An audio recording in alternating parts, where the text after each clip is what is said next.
Welcome back to Decode Healthcare with Harshal. So, let me ask you a question that is probably honestly keeping your billing managers awake at night right now. Why does a technically flawless, perfectly coded, squeaky clean claim still get denied? I mean, you submit the claim, the math is totally right, the modifiers are exactly in place, and yet it bounces back. It's incredibly frustrating, it wastes valuable time, and it just drains revenue. Now, in part 4 of our series, we talked all about multi-wound math, right? Calculating surface area aggregation and getting those technical elements exactly right. But the reality is, that's only half the battle. Today, in this explainer, we are establishing medical necessity baselines, identifying the 4 absolute pillars of clinical justification, eliminating that generic copy-paste documentation, and learning how to actually defend repeat debridements. So here is our roadmap for today. First up, we're doing a 2026 reality check. Second, we'll cover the 4 pillars of proof. Third, we are navigating the repeat visit danger zone. Fourth, we'll do a side-by-side of weak versus audit-proof documentation. And finally, we'll wrap up with the golden rules of compliance. All right, let's dive right into this first piece, the 2026 reality check. Our big goal for this explainer is to permanently shift your mindset. We've got to move away from mere code selection and dive headfirst into robust clinical storytelling. Look, the old way of doing things was entirely procedure-based. You removed tissue, you selected the right CPT code to match the depth and surface area, and you just moved on. It felt pretty straightforward, didn't it? But the 2026 reality is a totally different beast. We are now living in an era of procedure plus proof of medical necessity. You can code appropriately, follow literally every technical rule in the book, and your claim will still get slapped with a denial if your documentation quality doesn't carry the exact same weight as your CPT code selection. Debridement coding is no longer just about checking a box, it's about proving clinical necessity and demonstrating documented improvement. The auditor's mindset has completely shifted. They aren't just asking, "What did you do?" anymore. They're asking, "Why did this specific patient truly need this specific intervention today?" And if your note doesn't answer that question immediately and crystal clearly, you are totally exposed to a denial.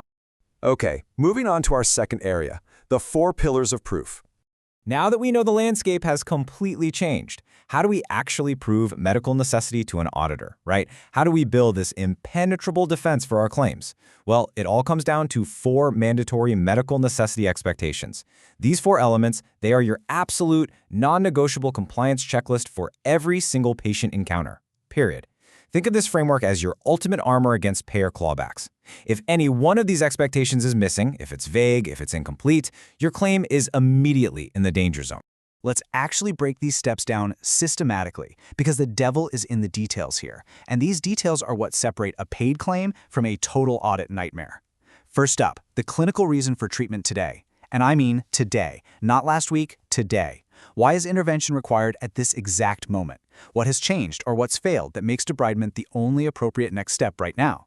Second, the presence of devitalized tissue. You absolutely must explicitly describe the necrosis, the slough, or eschar. You can't just write that the wound looks bad. You have to document how the devitalized tissue is actively impairing the healing process or increasing the infection risk. Third, objective measurements. We're talking length times width times depth, tracked systematically in centimeters at every single visit. Auditors look for consistency here, guys. If your measurements are haphazard or all over the place, your clinical credibility just drops instantly. And finally, fourth, evidence of the healing process. Is there a measurable response to your ongoing care? If healing has stalled out, what is the clear clinical rationale for what you're doing next? Remember, the auditor isn't standing there in the room with you. You have to help them visualize the wound entirely through your words. This leads us perfectly into our third section, the repeat visit danger zone. We really need to address the elephant in the room here, repeat debridement sessions. Consider this clinical note for a second. Patient returns for ulcer care, wound debrided again, continued debridement planned. I want you to literally erase this type of phrasing from your vocabulary. This generic, copy-pasted note is an absolute nightmare. Using phrases like continued debridement without any individualized reasoning is an automatic top-tier audit trigger. I mean, from an auditor's perspective, this doesn't look like personalized, thoughtful clinical care. It looks like a factory assembly line. It tells the auditor absolutely nothing about why the procedure was medically necessary today. It basically just assumes that, hey, because debridement was necessary last Tuesday, it's inherently necessary this Tuesday. And let me tell you, that is a wildly dangerous assumption that will inevitably lead to a denial. So, routine weekly debridement without any documented change or improvement? Massive red flag for auditors. If healing is stalled, you cannot just keep mechanically repeating the exact same procedure and expecting reimbursement. The very definition of medical necessity requires that the treatment is actually effective.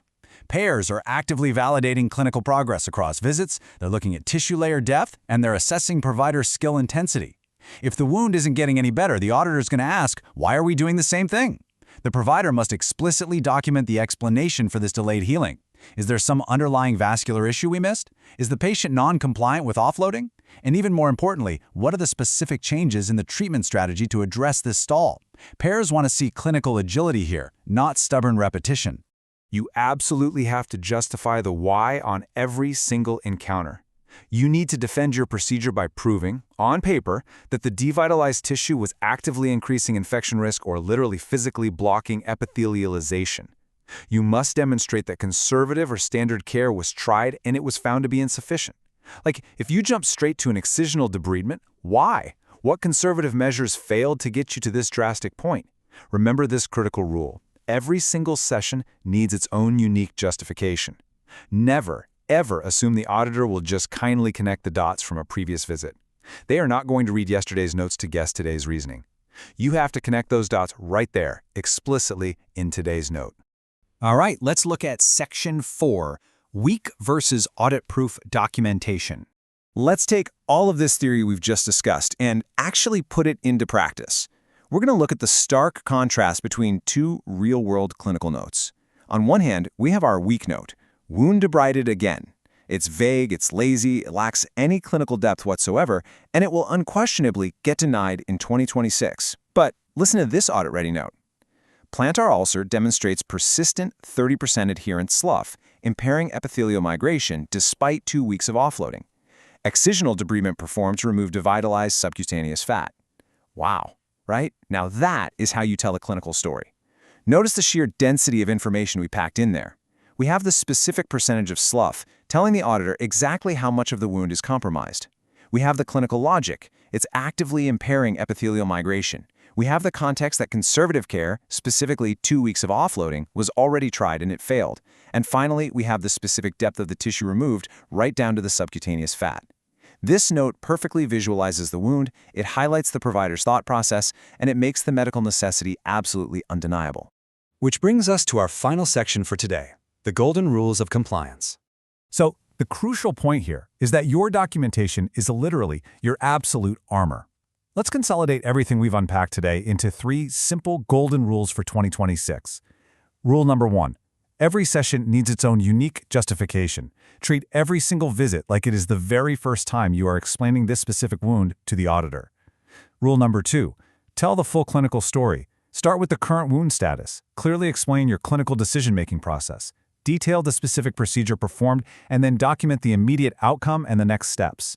And rule number 3, which honestly might be the biggest operational shift of all, coding teams are no longer just doing data entry. They are now your compliance gatekeepers. Coders must be empowered to query unclear, copy-pasted, or incomplete notes. They are the final line of defense against these clinical denials, and they have to hold the line on medical necessity. So all of this leaves us with a pretty critical question to ponder. Are you missing the hidden red flags in your clinical storytelling checklist?